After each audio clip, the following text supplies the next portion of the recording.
My name is Renee Chapman, and I'm 32 years old. 3 days after my family reunion celebrating my father's 60th birthday, I opened my banking app and saw my savings account balance $0. The week before, it had been 140, 312, 8 years of careful saving for my dream home, gone in an instant.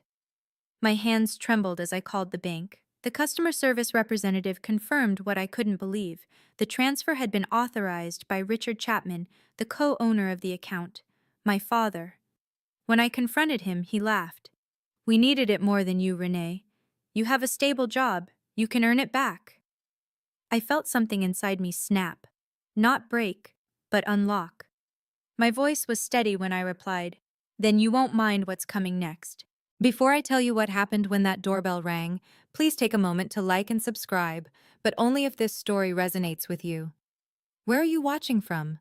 What time is it there? Let me know in the comments. But to understand why I made that choice, I need to start from the beginning. I grew up in Denver, Colorado, in what most people would call a comfortable middle-class family. My father, Richard Chapman, spent 32 years as a branch manager at a small regional bank before retiring 3 years ago. My mother, Linda, was a homemaker who believed her primary job was keeping the family together, no matter the cost. From the time I could understand words, I understood one thing above all else. Family comes first. It was stitched into every conversation, every holiday speech, every guilt-laden phone call. Family takes care of family. Those who have more share with those who have less. Blood is thicker than water. My younger brother Derek was 4 years behind me, and somewhere along the way, my parents decided he was the one worth investing in. "Boys need more support," my mother would say. "Derek has potential. He just needs the right opportunities." I learned early that my role was different. I was the responsible one, the reliable one, the one who got scholarships, worked part-time jobs starting at 16, and never asked for anything. When I was 17, my father added his name to my bank account. "Just in case something happens," he said, his banker's voice calm and reassuring. "This way I can help you manage things if there's ever an emergency." I never questioned it. I never removed him. Why would I? He was my father. He would never. That's what I told myself for 15 years. Looking back, I can see how carefully the foundation was laid. Every family first lecture, every time I was praised for being the easy child, every subtle message that my needs were secondary, it was all preparation. I just didn't know what I was being prepared for. Let me show you the receipts. I kept them all, an occupational hazard of being a data analyst. In 2016, when I was 24 and had just been promoted to my first senior position at DataSphere, a tech company in downtown Denver, my parents called. The roof was leaking. They couldn't afford repairs. Could I help? I transferred $15,000. Between 2017 and 2020, Derek's college tuition kept coming up short. Scholarships fell through. Financial aid wasn't enough. Mom cried on the phone about how Derek would have to drop out. I covered $28,000 in tuition gaps. In 2019, Mom was diagnosed with severe rheumatoid arthritis. Insurance didn't cover everything. Dad said they were drowning in medical bills. I paid $12,000. In 2021, Derek had a business opportunity, a real estate investment that was guaranteed to pay off. He just needed startup capital. He'd pay me back within a year. I loaned him $8,000. I never saw a cent of it. Between 2022 and 2024, there were countless emergencies, car repairs, unexpected bills, holiday expenses they couldn't quite cover, another $24,000 piece by piece, total over $87,000 in 10 years. I tracked every dollar in a spreadsheet, color-coded by category, dated by transaction, not because I expected to be paid back, but because that's just who I am. Data is comfort. Numbers don't lie. You know what I never received? A thank you card, a genuine expression of gratitude, even an acknowledgement that I had sacrificed anything at all. What I got instead was, "You have a good job, Renee. You don't have kids to worry about. Family helps family." What I got was the privilege of being the family ATM, while my brother was called the one with potential. Despite everything I gave away, I had a dream, a quiet, persistent dream that kept me going through every extra shift, every declined vacation, every time I talked myself out of buying something nice for myself. I wanted a house, not a mansion, not a showpiece. Just a modest home in the suburbs of Denver with a backyard where I could plant flowers, a living room big enough to host friends, and walls that belonged to me. I started saving seriously when I was 24, right after my first promotion. I set up automatic transfers. I created a separate high-yield savings account. I lived in a modest apartment, drove a 10-year-old Honda, and bought my coffee at home instead of Starbucks. My goal was $150,000, enough for a 20% down payment on a $750,000 house in a decent neighborhood. After 8 years of discipline, sacrifice, and saying no to myself over and over again, I had $140,312.67. I was so close I could taste it. I had already toured 3 houses. The third one was perfect, a craftsman-style home with a wraparound porch, hardwood floors, and a backyard with space for a garden. The asking price was $735,000. I planned to make an offer the week after Dad's birthday party. Here's the thing that haunts me. 2 years before everything fell apart, I almost removed my father from that account. I was updating my financial information, and the bank representative asked if I wanted to change the co-owner status. I hesitated. Then I called my dad to tell him, and his voice turned cold. "You don't trust your own father? After everything I've done for you?" I apologized. I left his name on the account. That decision cost me $140,312.67. My father's 60th birthday party was held on a Saturday in early June at my parents' house in Lakewood. 20 guests filled the living room and backyard. Aunts, uncles, cousins, old family friends, neighbors who had known us for decades. The decorations were elegant. The food was catered. Paid for, I later learned, with money Derek had borrowed from somewhere. Everyone was dressed nicely, smiling, performing the role of happy functional family for an audience. My father gave a speech about gratitude and legacy. My mother gazed at him adoringly. Derek stood beside them, introduced to everyone as our up-and-coming real estate investor. No one mentioned that his last 3 investments had failed. No one mentioned that I had funded 2 of them. I sat in the corner, nursing a glass of wine, watching the performance. Several relatives asked me the usual questions. "When are you getting married? Still renting? No house yet?" I smiled and deflected. What I noticed, what I couldn't stop noticing, was the way my father and Derek kept huddling together throughout the party. They'd whisper, glance at me, then look away when I caught their eyes. Something was happening, something I wasn't supposed to see. Near the end of the party, my Aunt Helen pulled me aside. She was my father's older sister, 65 years old, the only member of my extended family who had ever acknowledged that I gave too much. She squeezed my hand. "Renee, sweetheart, you've given enough. Be careful." I laughed it off. "Careful of what, Aunt Helen?" She didn't answer. She just looked at me with something I couldn't name, pity, maybe, or forewarning. 3 days later, I understood.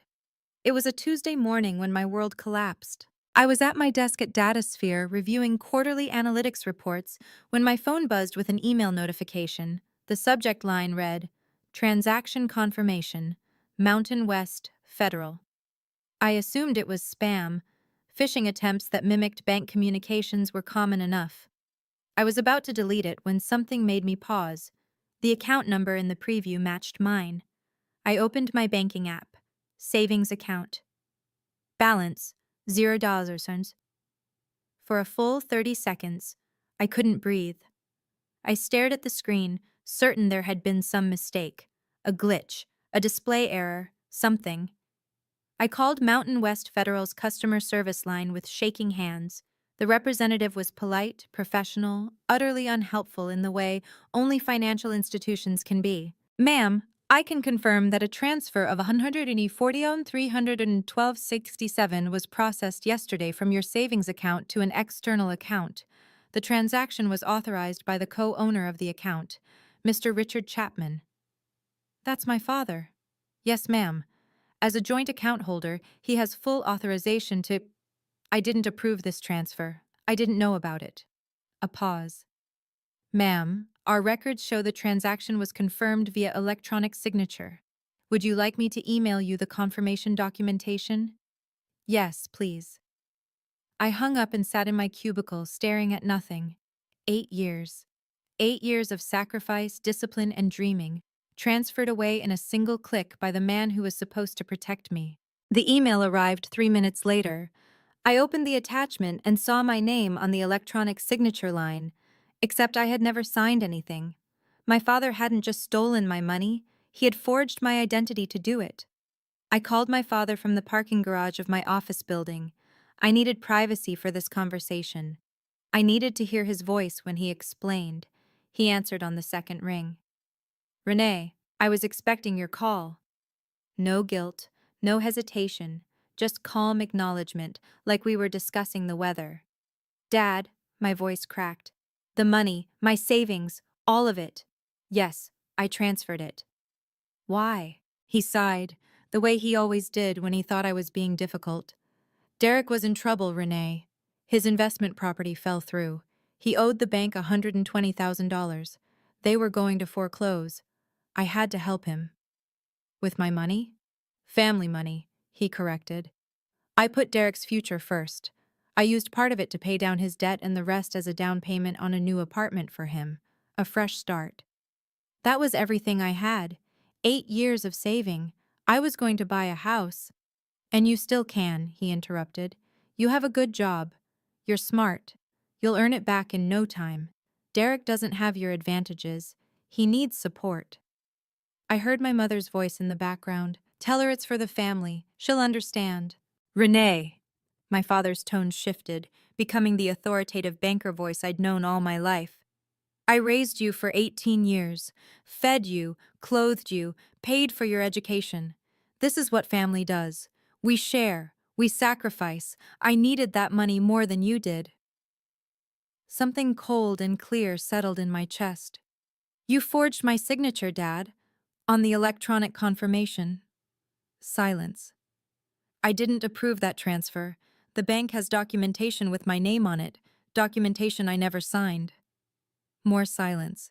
Then, you're overreacting. I wasn't. That night, I called Marcus Webb. Marcus and I had been friends since college. We'd met in an economics class freshman year and stayed in touch through graduations, career changes, and life's chaos. He was now a lawyer specializing in financial fraud cases, working at a mid-sized firm in downtown Denver. Renee? His voice was warm when he answered. It's been months. What's going on? I told him everything. The account, the transfer, the forged signature, the phone call with my father. When I finished, there was a long pause. Renee, this is serious, like potentially felony-level serious. What do you mean? Your father being a co-owner complicates things, but it doesn't give him the right to forge your signature on authorization documents. If he created a false electronic signature to make the transfer appear legitimate, that's forgery. Combined with the unauthorized nature of the transfer, we're looking at potential charges of bank fraud and identity theft. My stomach dropped. I don't want to send my father to prison. I understand. But you need to know your options. Marcus's voice was gentle but firm. Here's what matters right now. Mountain West Federal has a 72-hour window for disputing suspicious transactions. After that, the transfer gets classified as confirmed in their system, and recovering the funds becomes much harder. I checked the time on my phone. The transfer had been processed Tuesday morning. It was now Tuesday night. I have less than 48 hours. Yes, and Renee, he paused, you mentioned an email with your electronic signature. Do you still have it? Yes. Forward it to me. And if you know anyone who does digital forensics, have them look at the metadata. If that signature was created from a different device than yours, that's evidence of forgery. I knew someone. Carla Diaz was a senior digital forensics specialist at DataSphere. We'd worked together on data integrity projects for 2 years, and I trusted her expertise completely. Wednesday morning, I caught her before our department meeting. Carla, I need a favor, a personal one. She looked at my face. I hadn't slept, and I knew it showed, and immediately nodded. What do you need? I forwarded her the bank's confirmation email with the electronic signature. Can you analyze the metadata? Tell me where this signature originated? It took her less than an hour. Renee, Carla's voice was careful when she called me into her office. This signature wasn't generated from any of your devices. The metadata shows it was created on a machine with a completely different IP address, residential, Denver area, but definitely not your home or phone. Can you tell whose machine? She pulled up her analysis on the screen. The IP traces back to a residential address in Lakewood, my parents' house. There's more, Carla continued. The timestamp on the signature is 3:47 a.m. Monday morning. Were you awake at 3:47 a.m. on Monday? No. Then someone accessed your banking portal and created this signature while you were asleep. Renee. She turned to face me directly. This is identity theft. Textbook identity theft. Whoever did this forged your digital identity to authorize a transaction you never approved. I sat in her office, holding the printed forensic report, feeling the weight of it in my hands. This wasn't just betrayal anymore. This was criminal. I'm going to need this documented officially, I said. Can you write up a formal report? Carla nodded. I'll have it to you by end of day. And Renee? I'm sorry. I'm so sorry this is happening to you. I had 40 hours left. That Wednesday night, I sat alone in my apartment, surrounded by evidence of my own exploitation. On my laptop screen, the spreadsheet documenting $87,000 I'd given my family over 10 years. On my coffee table, Carla's forensic report proving the signature forgery. On my phone, 17 missed calls from my mother. I called her back. Renee, thank God. Mom's voice was breathless, pleading. Your father told me you're upset. Sweetheart, you need to understand. Mom, I need Dad to return the money within 24 hours. Silence. All of it. 140, 312, 567s. Back in my account by tomorrow night. If not, I'm filing a police report for identity theft and bank fraud. Renee! My mother's voice cracked into a sob. You can't do that to your own father. We raised you. We sacrificed everything for you. How can you be so ungrateful? He forged my signature, Mom. He stole my identity. This isn't a family disagreement. This is a crime. It's not stealing if it's family. That money, you were going to waste it on a house when your brother needed it more. Your father made a judgment call. He made a choice. Now I'm making mine. Renee, please. She was crying now, the manipulative tears I'd fallen for 100 times before. Think about what you're doing. You'll destroy this family. Your father could go to jail. Is that what you want? To ruin us? I thought about Aunt Helen's warning. I thought about 8 years of sacrifice. I thought about every time I'd been told my needs didn't matter. I'm not destroying anything, Mom. I'm protecting myself. For the first time in my life, I'm choosing me. I hung up. 24 hours passed. No money was returned. I opened my laptop and began typing a police report. Thursday morning, 9:15 a.m. The Denver Police Department's Financial Crimes Unit. I sat across from Detective Sarah Mitchell, a woman in her 40s with sharp eyes and a no-nonsense demeanor. On the desk between us, Carla's forensic report, my bank statements, the spreadsheet of 10 years of family support, and a printout of the fraudulent confirmation email. Detective Mitchell reviewed each document carefully, asking occasional questions. When she finished, she looked up at me. Ms. Chapman, based on what you've presented, this appears to meet the criteria for identity theft under Colorado Revised Statute 18-5902, and potentially bank fraud under federal statute 18 U.S.C. Circa 1344. The forged electronic signature is particularly damning. What happens now? We open an investigation. I'll coordinate with Mountain West Federal's fraud department. They'll want to see this forensic analysis. If their internal investigation confirms what you've shown me, we'll have grounds to pursue charges. She handed me a form. This is your official identity theft report. The case number is 2024 DEN 78432. You'll need this for the bank's dispute process. I signed where indicated, my hand steady. Ms. Chapman. Detective Mitchell's voice softened slightly. I see a lot of financial crimes. Family cases are always the hardest. Are you prepared for what this might mean? My father made his choice. Now he'll face the consequences. She nodded. We'll be in touch. I was almost out the door when she called after me. One more thing. When we ran your name through the system, something flagged. There's a personal loan for $25,000 opened 6 months ago in your name. Were you aware of that? I froze. No, I never applied for any loan. Detective Mitchell made a note. Then we may be looking at multiple counts of identity theft. The family assault began within hours of filing the report. My phone exploded with messages, voicemails from my mother, each more hysterical than the last. How could you do this to us? Texts from Derek. You're dead to me. I hope you know that. Calls from relatives I hadn't spoken to in years, suddenly very interested in telling me what a terrible daughter I was. Friday morning my father called. His voice was ice. I've heard what you did, Renee. Going to the police. About your own father. You stole my money and forged my identity.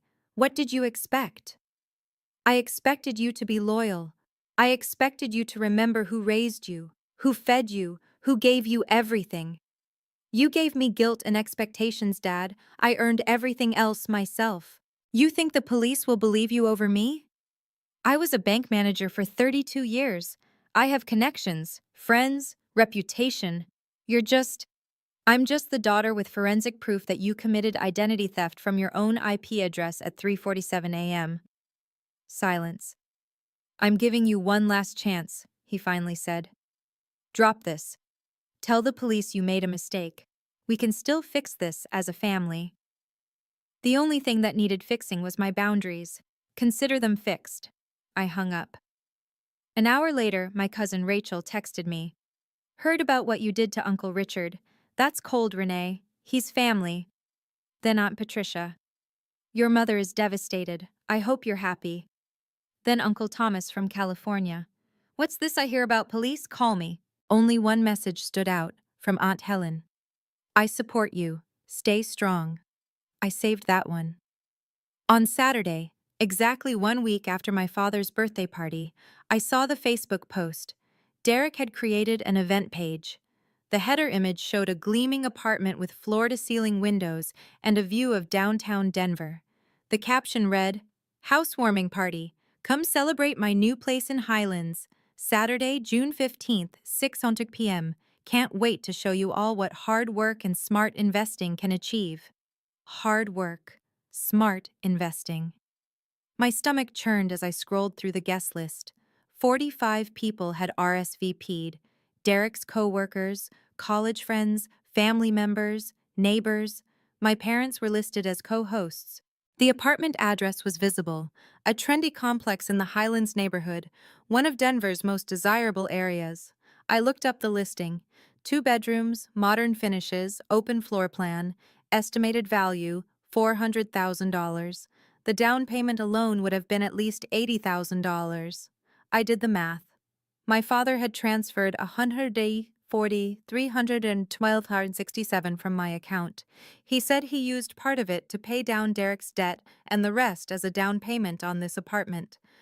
My brother was hosting a party to celebrate his new home, a home purchased with my stolen money, while I sat in my rented apartment wondering if I'd ever achieve my own dream. The irony was suffocating. I noticed I hadn't been invited. Of course I hadn't. But someone else had noticed. Aunt Helen commented on the post. Lovely apartment, Derek. Where did you find the money for such a nice down payment? Derek's reply was carefully vague. Family helped out. You know how it is. Yes, I knew exactly how it was. The party was in 8 days. I made a phone call. 5 days after I filed the police report, I received a call from Mountain West Federal's Fraud Investigation Department. Ms. Chapman, this is Daniel Torres from our fraud resolution team. I'm calling regarding case number FRD 2024-067891. I sat up straight at my desk, heart pounding. Yes? We've completed our preliminary investigation into the disputed transaction on your account. I want to inform you of our findings. Go ahead. Our internal analysis, combined with the forensic report provided by the Denver Police Department, confirms that the electronic signature authorizing the June 4th transfer was not generated from any device registered to your banking profile.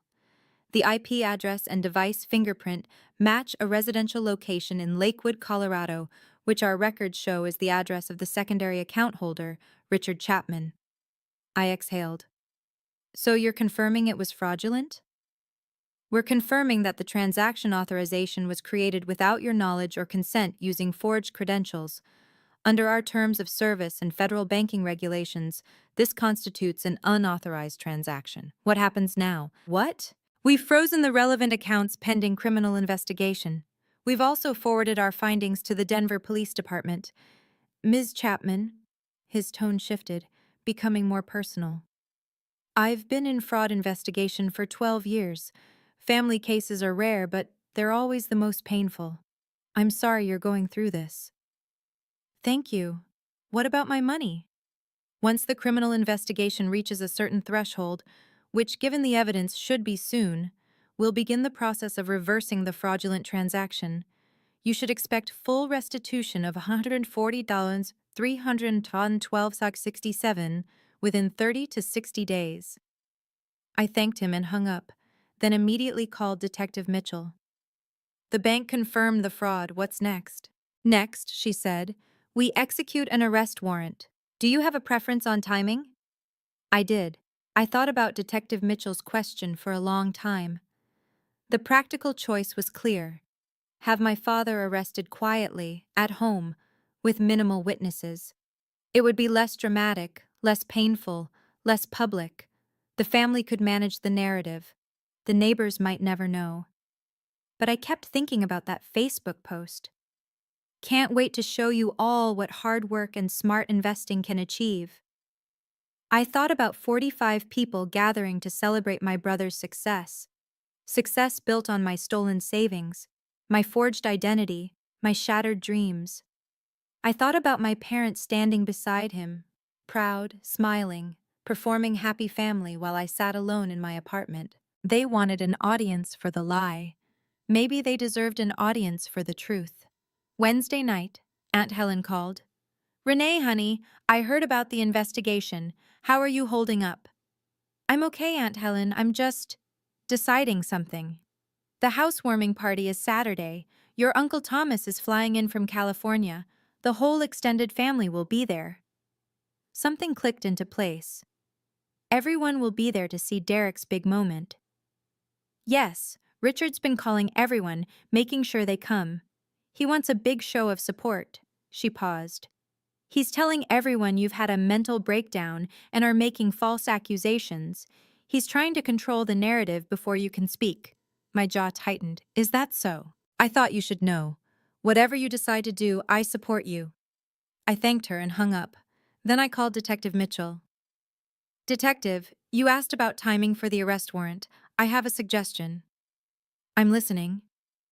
Saturday, June 15th, 7 o'clock p.m., 2847 Highland Boulevard, apartment 4C. There will be approximately 45 witnesses. A pause. That's unconventional.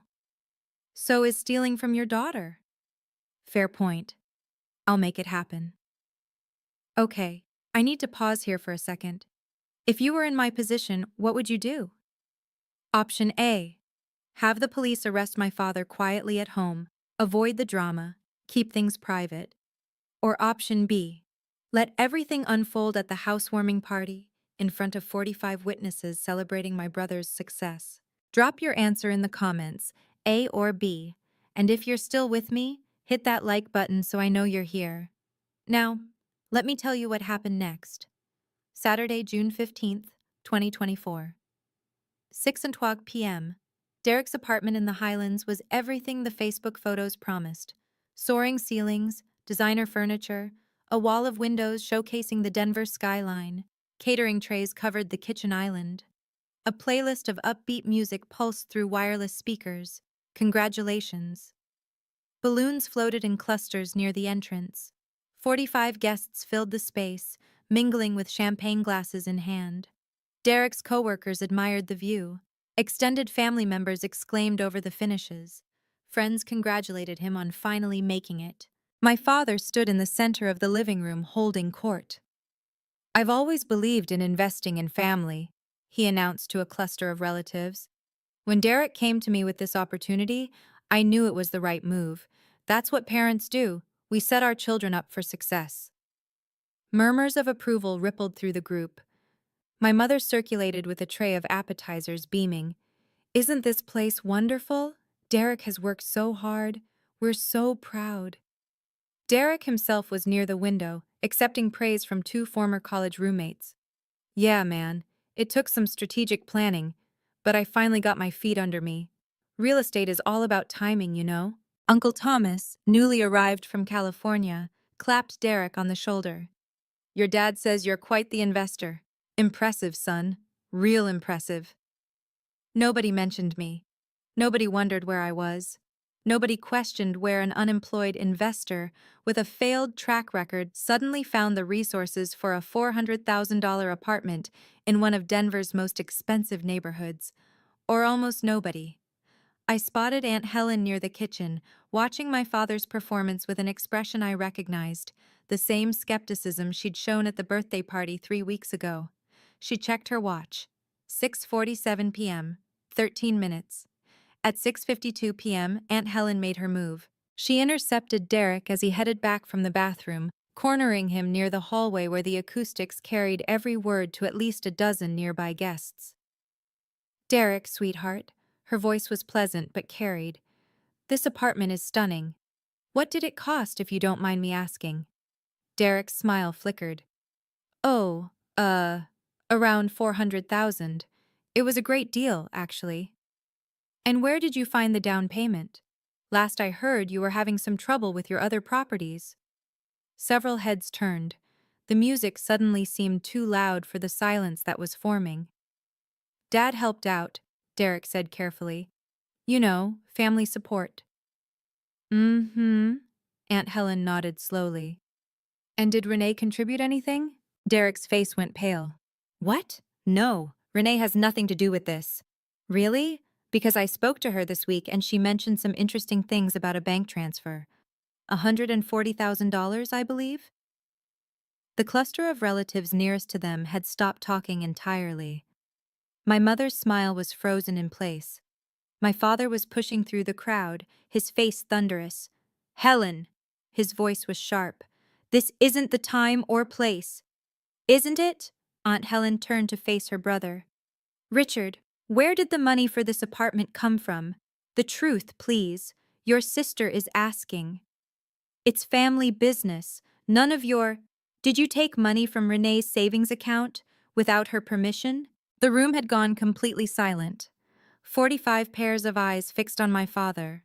His mouth opened, closed, opened again. The doorbell rang.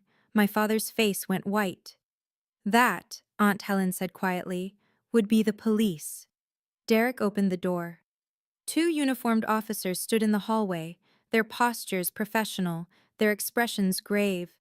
Behind them, in plainclothes, was Detective Mitchell. "We're looking for Richard Chapman." The room erupted in confused murmurs. My mother rushed toward the door. "What is this? This is a private party." "Ma'am, please step aside." Detective Mitchell held up her badge. "Mr. Richard Chapman, you're under arrest for bank fraud, identity theft, and forgery under Colorado and federal statutes. You have the right to remain silent. Anything you say can and will be used against you in a court of law." This is ridiculous. My father's voice cracked. This is my family. My daughter is mentally unstable. She's making up stories. Sir, we have forensic evidence confirming that an electronic signature was forged from your home computer at 3:47 a.m. on June 3rd, authorizing a transfer of $140,312 from your daughter's account. We also have evidence of a $25,000 loan opened fraudulently in her name 6 months ago. The Miranda rights continued as one officer guided my father's hands behind his back. The click of handcuffs was impossibly loud in the silent room. My mother collapsed against the wall, sobbing, "Richard! Richard!" Derek stood frozen, his mouth hanging open, champagne glass still clutched in his hand. Uncle Thomas stepped back from him like he'd discovered something contagious. "What the hell is going on here?" The guests parted as the officers led my father toward the door. His head was bowed, his banker's composure finally completely shattered. As he passed Aunt Helen, she spoke quietly. "You should have returned the money, Richard. She gave you a chance."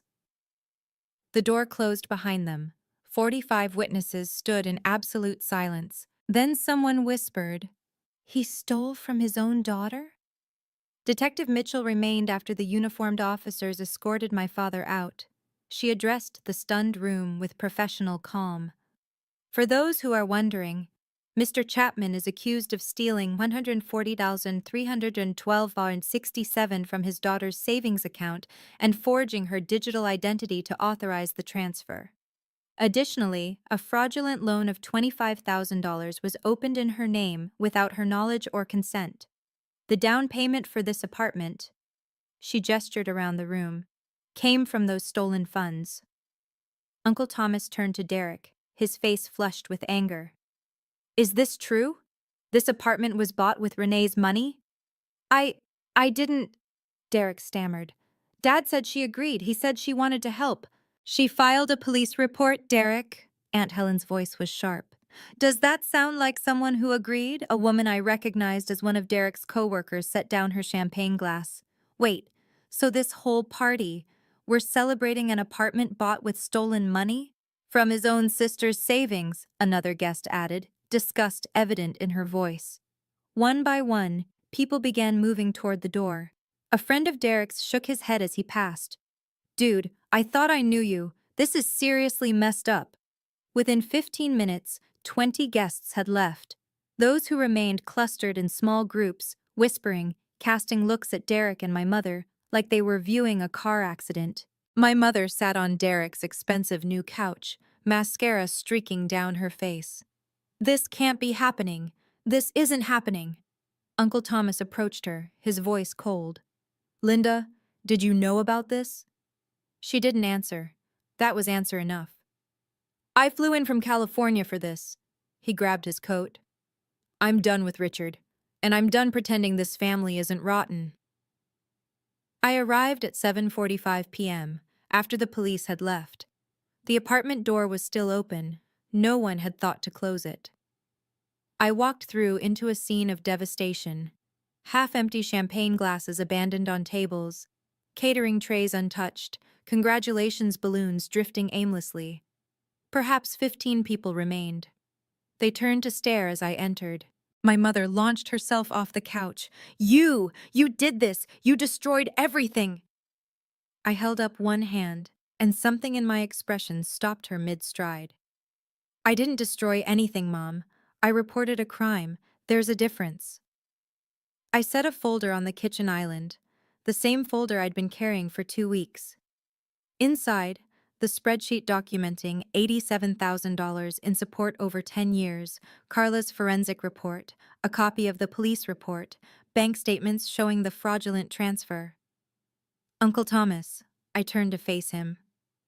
"I know you traveled from California for this. I'm sorry your trip was ruined, but I thought you deserved to know the truth."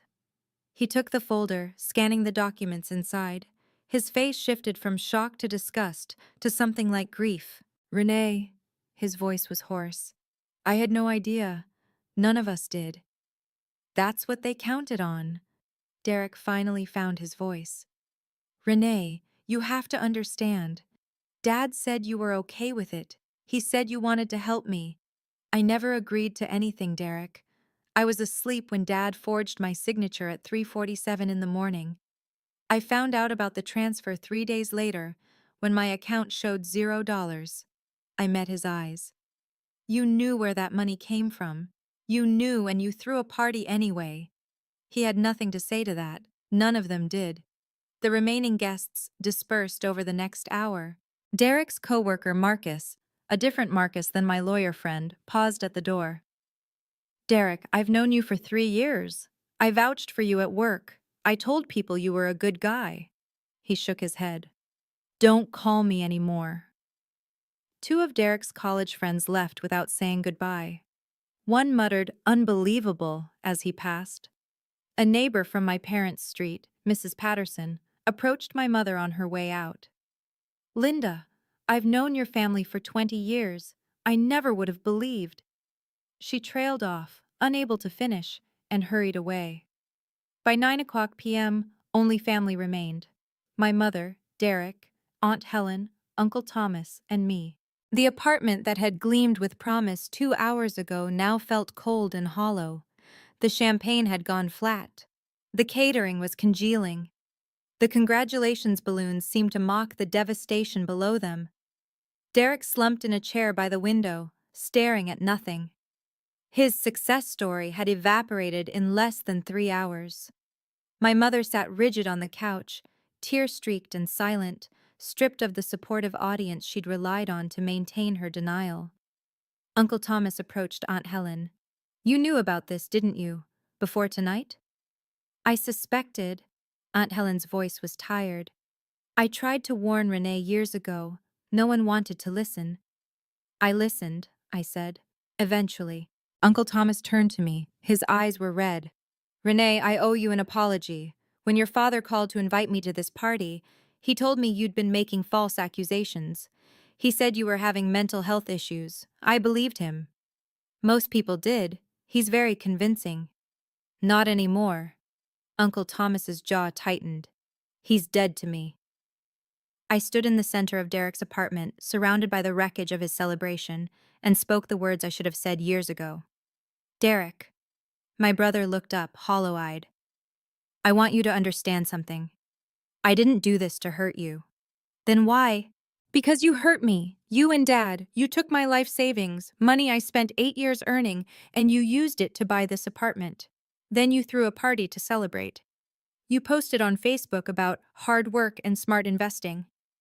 My voice cracked, but I pushed through. That wasn't hard work.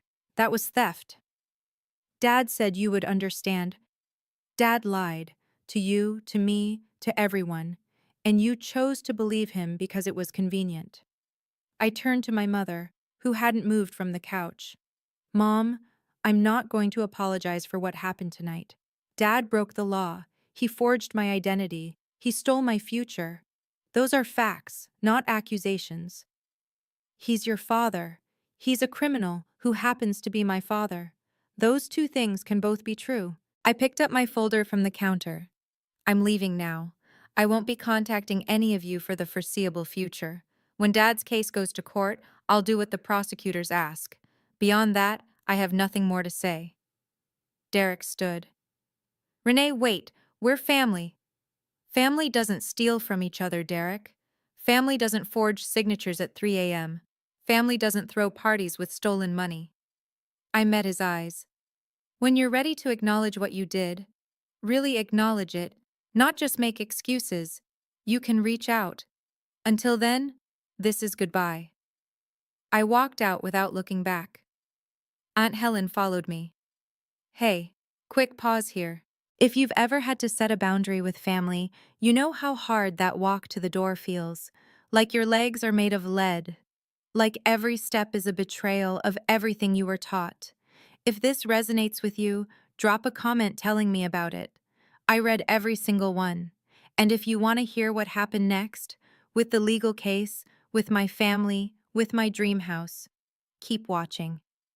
We're almost at the end. 3 weeks after the housewarming party, my father's case went before the district attorney. Marcus kept me informed throughout the process.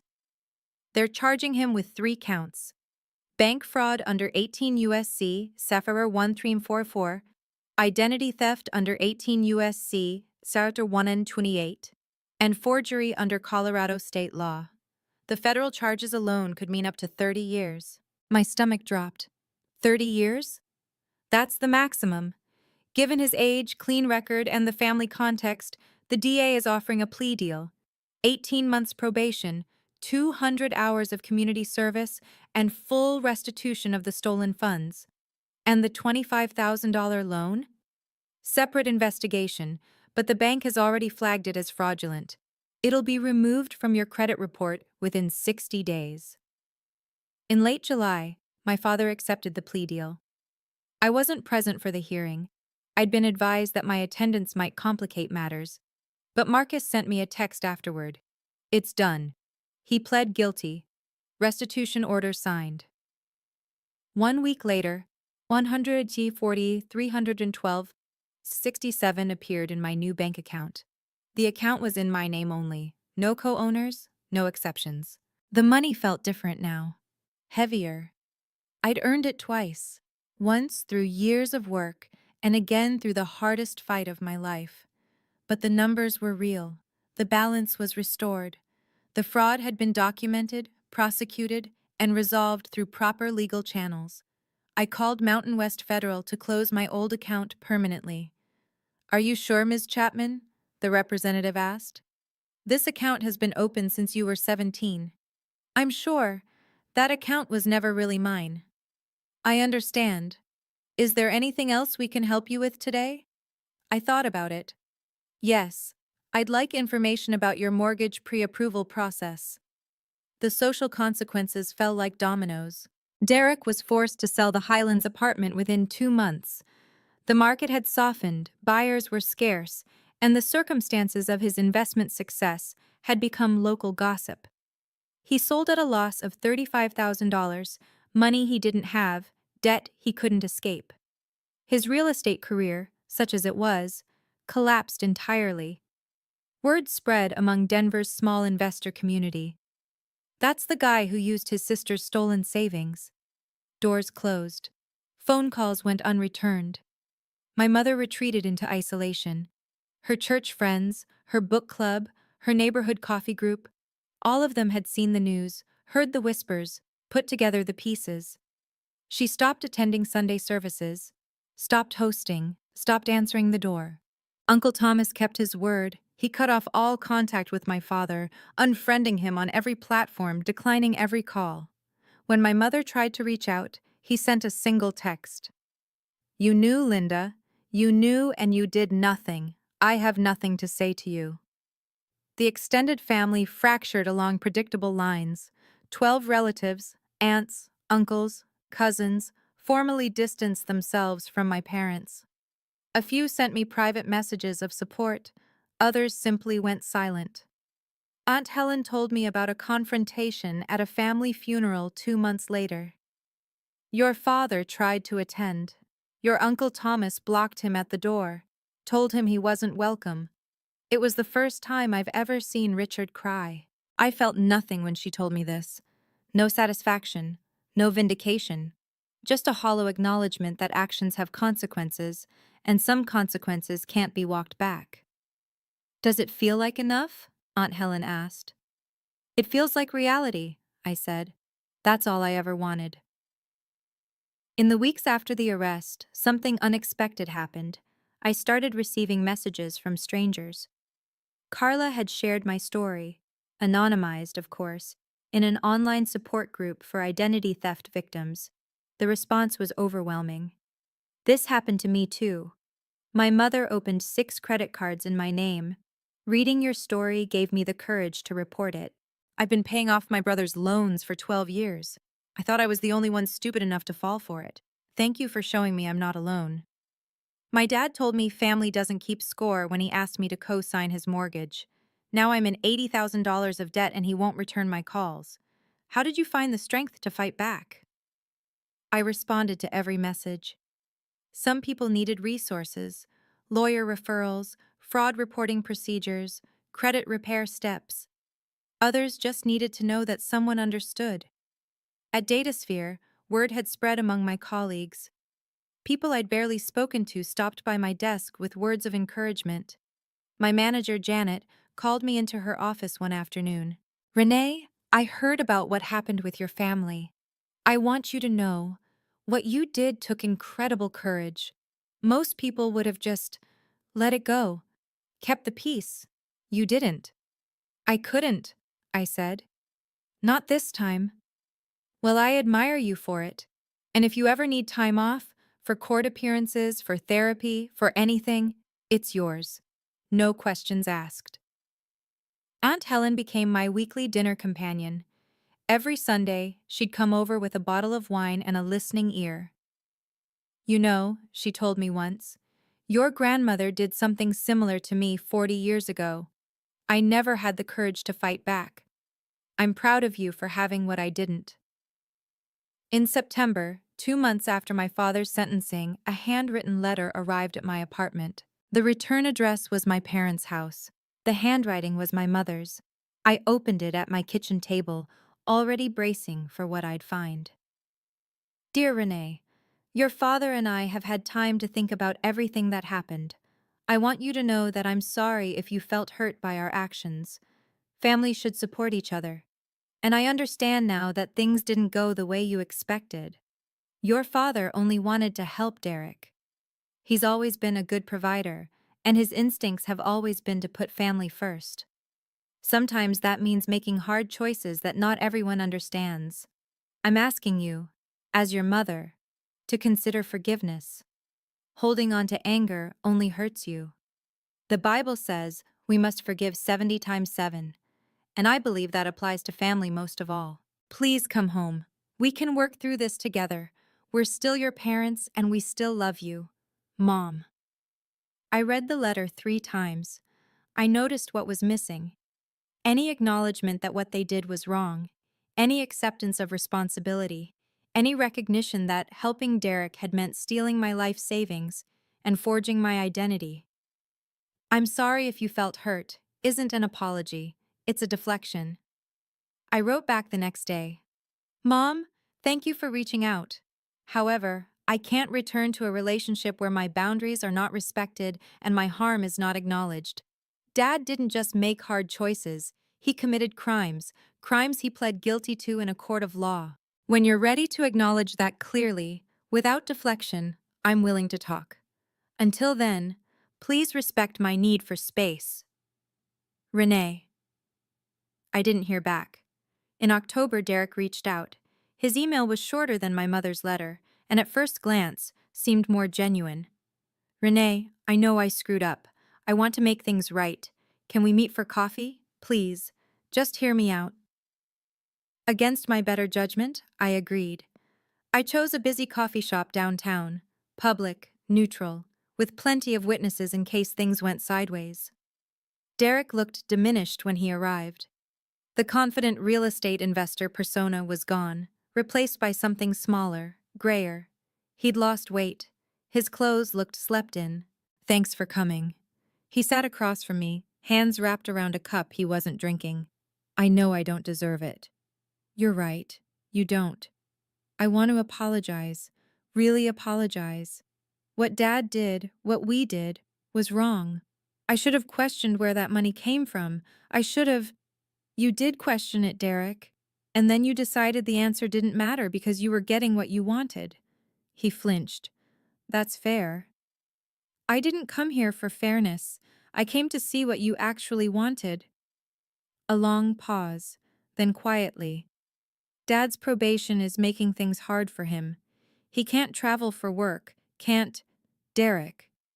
And if you could maybe talk to the DA, ask them to reduce—" "Stop." He stopped. "You didn't come here to apologize. You came here to ask me to help Dad. Again, after everything." "Renee, he's our father." I stood up. "He stopped being my father when he forged my signature at 3:47 in the morning." I picked up my bag. "Goodbye, Derek. Don't contact me again unless you're ready to have an actual conversation. One that isn't about what you need from me." I left my coffee untouched on the table. November brought the first real cold of the season, and my first Thanksgiving without my family.